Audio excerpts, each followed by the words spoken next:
Coucou tout le monde, bonjour les filles. Alors pour la recette d'aujourd'hui, ça sera des sablés aux noisettes ou bien des gâteaux marocains en noisettes.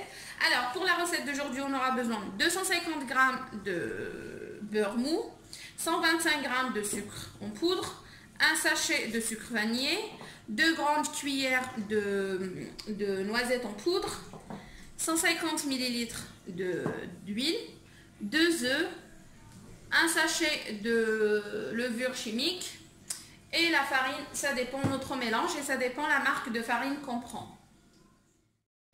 Alors, pour la pâte sablée, on commence par le beurre, le sucre et le sucre vanillé. On va bien les travailler jusqu'à ce qu'on a une pommade.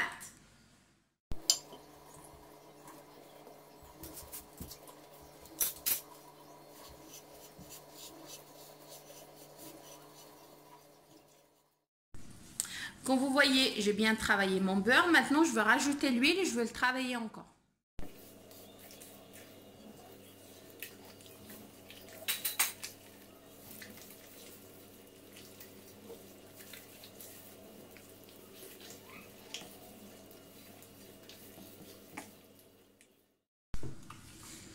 Et maintenant, je rajoute les œufs.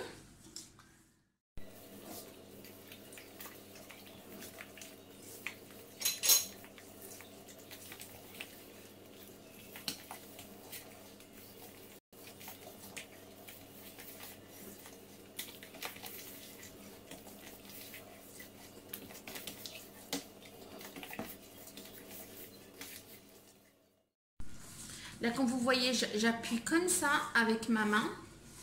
C'est pour écraser les graines de sucre qui restent encore. Maintenant, on va rajouter les noisettes.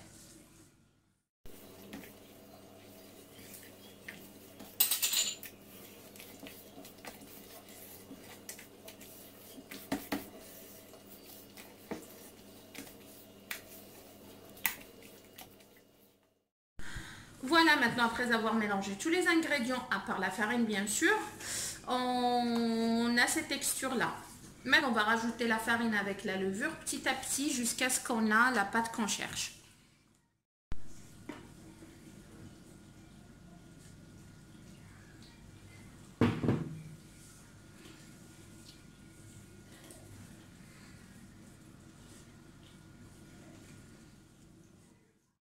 La pâte sablée, il faut vraiment la travailler qu'avec les doigts.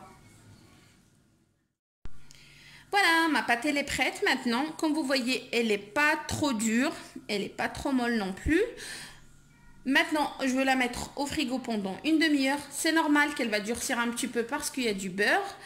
Et on se retrouve tout de suite après pour faire les formes qu'on veut.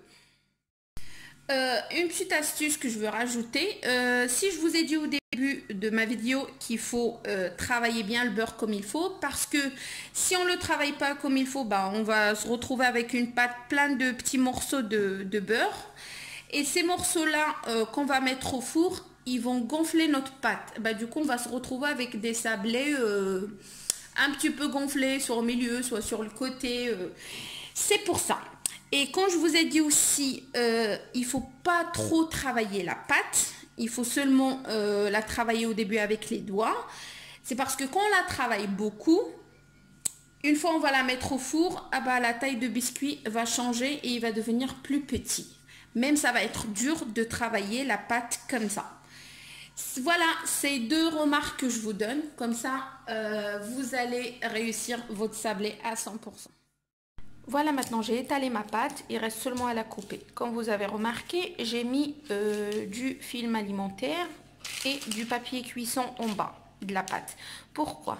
Comme ça, quand je la coupe, il reste seulement à enlever la pâte que j'en ai pas besoin et le reste, je mets directement au four. Et j'ai vu qu'il y en a qui mettent dans les deux côtés, c'est du papier cuisson. Quand on met un papier cuisson, on voit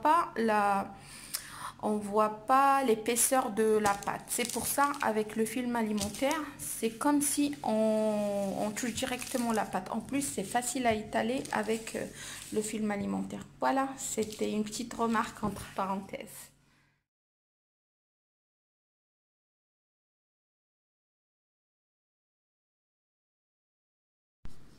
Voilà, mon sablé, il est prêt maintenant. Franchement, il est trop bon.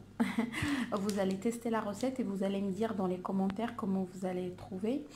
Et on se voit dans une autre vidéo. Je vais vous montrer comment on décore nos sablés. Si vous aimez bien ce que je vous propose, n'oubliez pas de s'abonner, d'activer la petite cloche et liker.